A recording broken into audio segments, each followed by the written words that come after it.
நான் உங்களுக்கு சொல்லுகிறேன், ஒரு ஸ்திரீயை இச்சையோடு பார்க்கிற எவனும் தன் இருதயத்தில் அவளோடு விபச்சாரம் செய்தாயிற்று என்று இயேசு கிறிஸ்து மத்தேயு 5:28 சொல்லுகிறார். இது ஆண்களுக்கு மட்டும் கொடுக்கப்பட்ட கட்டளை என்று நினைத்து பெண்கள், ஆண்களே எங்களை இச்சையோடு பார்க்காதீர்கள் என்கிறார்கள். ஒரு பெண் தன்னை ஒரு ஆண் இச்சிக்கும்படி செய்தால் அவளும் அவனோட கூட விபச்சார பாவத்திற்கு உடன்படுகிறாள். அவள் அவனை தன்னை இச்சிக்கும்படி தூண்டியதால் அவளும் அந்த ஆணுடனே கூட விபச்சார பாவத்திற்கு பங்காளியாகிறாள். ஒரு கடையில் ஒரு பொருள் நன்றாக அலங்கரிக்கப்பட்டு ஜோடிக்கப்பட்டு நல்ல நறுமணம் வீசும் திரவியம் பூசப்பட்டு வைக்கப்பட்டிருக்க அது பார்ப்பவருடைய கண்களை ஈர்த்து அதை வாங்கும்படி தூண்டும்.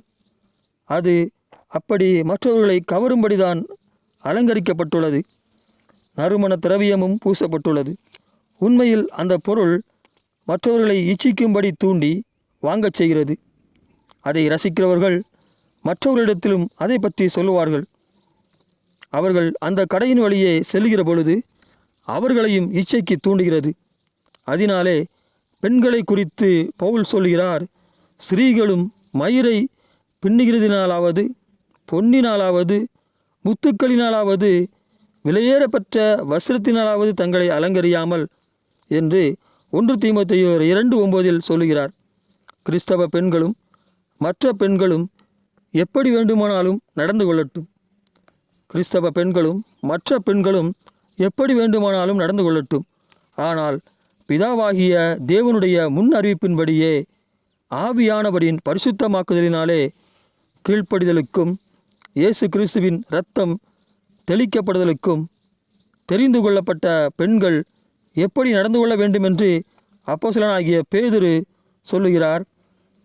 மயிரை பின்னி பொன் ஆபரணங்களை அணிந்து உயர்ந்த வஸ்திரங்களை உடுத்திக் கொள்ளுதலாகிய புறம்பான அலங்கரிப்பு உங்களுக்கு அலங்காரமாய் இராமல் என்கிறார். நீங்கள் இவ்விதமாய் உங்களை அழகுபடுத்தி ஆண்களை இச்சிக்கும்படி செய்யாதீர்கள். தவறு செய்தவனை விட தவறு செய்ய தூண்டினவனே அதிக தண்டனைக்கு பாத்திரனும் முதலாவது குற்றவாளி என்று நம் சட்டத்தின்படி இச்சையை தூண்டுகிற பெண்களே முதலாவது தண்டிக்கப்படுகிறவளும் முதலாவது குற்றவாளியுமாய் ஆவாள். என் மணவாட்டியே, இது உனக்கு தூரமாயிருப்பதாக. நான் இவைகளை மற்ற பெண்களுக்கு போதிக்கிறபடியால் எனக்கு ஏற்ற மணவாட்டியாய் நடந்து கொள். ஒரு பெண் தன்னை ஒரு ஆண் இச்சியாதபடிக்கு எப்படி நடந்து கொள்ள வேண்டும் என்று பவுல் பின்வருமாறு சொல்கிறார். தகுதியான வஸ்திரத்தினாலும் நாணத்தினாலும் தெளிந்த புத்தியினாலும் தேவபக்தியுள்ளவள் என்று சொல்லிக்கொள்கிற ஸ்திரீகளுக்கு ஏற்றபடியே நற்கிரியைகளினாலும் தங்களை அலங்கரிக்க வேண்டும் என்று 1 தீமோத்தேயு 2:10 சொல்கிறார். இவ்விதமாய் உன்னை அலங்கரித்துக்கொள். இது தேவனுடைய பார்வையில் விலையேறப்பெற்ற அலங்காரமாயிருக்கிறது. இந்த அலங்காரத்தை பற்றி மேலும் பரிசுத்த ஆவியானவர் பேதுருவிடம் வெளிப்படுத்துகிறார். எப்படி சொல்கிறார் என்றால், அழியாத அலங்கரிப்பாயிருக்கிற சாந்தமும் அமைதலும் உள்ள ஆவியாகிய இருதயத்தில் மறைந்திருக்கிற குணமே உங்களுக்கு அலங்காரமாய் இருக்க கடவது. அதுவே தேவனுடைய பார்வையில் விலையேறப்பெற்றது. இப்படியே பூர்வத்தில் தேவனிடத்தில் நம்பிக்கையாயிருந்த பரிசுத்த ஸ்திரீகளும் தங்களுடைய புருஷர்களுக்கு கீழ்ப்படிந்து தங்களை அலங்கரித்தார்கள் என்று 1 பேதுரு 3ஆம் அதிகாரம் 4-5 வசனங்களில் சொல்கிறார். இவ்விதமான விலையேறப்பெற்ற அலங்காரத்தை உடைய உன்னை ஒருவன் இச்சித்தால் அவனை தேவன் 2 மடங்காக தண்டிப்பார். ஏனெனில் நீ தேவபக்தியுள்ள ஸ்ரீ, மேலும் தேவனுடைய பார்வையில் விலையேறப்பெற்ற அலங்காரத்தை உடைய ஸ்ரீ. இன்றைக்கு உலகத்தில் கிறிஸ்தவ பெண்கள் என்று சொல்லுகிற அநேகமாயிரம் பெண்களும் மற்ற பெண்களும் தேவனுடைய பார்வையில் அருவருப்பான அலங்காரத்தை உடைய பெண்களாய் உலகத்தில் வலம் வருகிறார்கள்.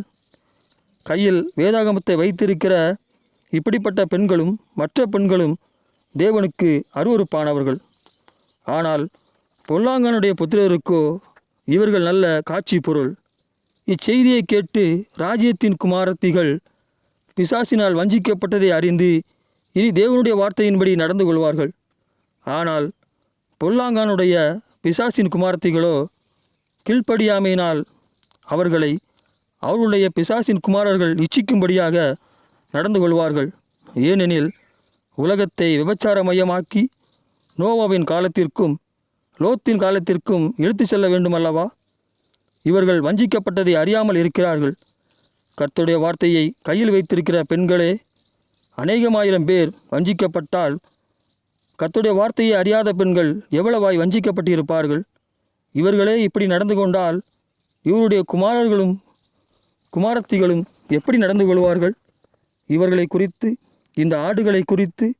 இந்த ஆடுகளை மேய்ப்பவனாகிய பிஷப், குருமார்கள், சபை ஊழியர்கள், மூப்பர்கள், கர்த்தருடைய ஊழியக்காரர் என்று சொல்லுகிறவர்கள் இந்த ஆடுகளை, தங்களுக்கு ஒப்புவிக்கப்பட்ட ஆடுகளை ஜீவ தண்ணீரண்டைக்கு திருப்பி கொண்டு வராமல் சாத்தானுடைய தோட்டத்தில் மேய விடுகிறார்கள். இவர்கள் நாங்கள் எப்பொழுது இப்படி செய்கிறோம் என்கிறார்கள். இவர்கள் அமைதியாயிருந்து அதிகாரம் இருந்தும் பிசாசின் தோட்டத்தில் மரணத்தை மேய்கிற இவர்களை கண்டுகொள்ளாமலும் கண்டியாமலும் திருப்பி கொண்டு வராமலும் சபையை விட்டு நீக்காமலும் மௌனமாய் இருப்பதினாலே அப்படி செய்கிறார்கள் என்று வெளியரங்கமாகவே தெரிகிறது. இவர்கள் பிஷப், குருமார்கள், சபை ஊழியர்கள், மூப்பர்கள், கர்த்தருடைய ஊழியக்காரர் என்று சொல்லிக் கொள்கிறவர்கள் அந்த தோட்டக்காரனாகிய பிசாசனுடனே கூட உடன்படிக்கை செய்து கொண்டு கிறிஸ்துவுடனான தேவனுடைய வார்த்தையுடனான ஜீவனுக்கு ஏதுவான உடன்படிக்கையை முறித்து போட்டார்கள். இவர்கள் அந்த ஆடுகளுக்கு முன் தங்களை கர்த்தருடைய ஊழியக்காரர் போல், யூதாசை போல் காண்பித்து கொள்கிறார்கள். அந்த ஆடுகளும் அதை நம்பி அவர்களுக்கு பின் சென்று அவர்களுடனே கூட மரணத்திற்கு உள்ளாகிறார்கள். இப்படி நித்திய ஜீவனுக்கு ஏதுவாய் அழைக்கப்பட்டவர்களை, நித்திய ஜீவனுக்கு நெருங்கி வந்தவர்களை மரணத்திற்கு உள்ளாக்கி கொண்டிருக்கிற இவர்கள் கர்த்தருடைய ஊழியக்காரர் என்று சொன்னால் எவ்வளவு அபத்தம்! நன்றாக யோசித்து பார்த்தால் இவர்கள் அந்திகிறிஸ்துவின் கூலிப்படைகளேயன்றி வேறு யார்? என் மனவாட்டியே, நீ இப்படிப்பட்டவர்களைப் போல நடந்து கொள்ளக்கூடாது என்றும், இப்படிப்பட்ட அந்திகிறிஸ்துவின் ஆவிகளை நீ அறிந்து கொள்ள வேண்டும் என்றும், மேலும் தேவனுடைய வார்த்தையை மட்டுமே பின்பற்ற வேண்டும் என்று உனக்கு தெரியப்படுத்துகிறேன்.